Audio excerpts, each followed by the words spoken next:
আর বলে চার চারটি রান দরকার তাহলে আমরা জয়ের মুখ দেখতে পাবো। টাইগার চাকা দল জিতে গেল।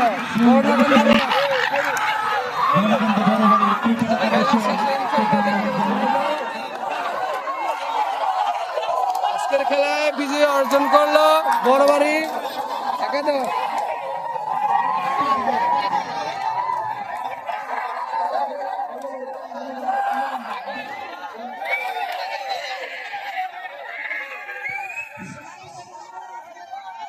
আমরা নামাজের জন্য 5 মিনিট বিরতির পর আমরা আমাদের পুরস্কার বিতরণ অনুষ্ঠানে চলে আসবো।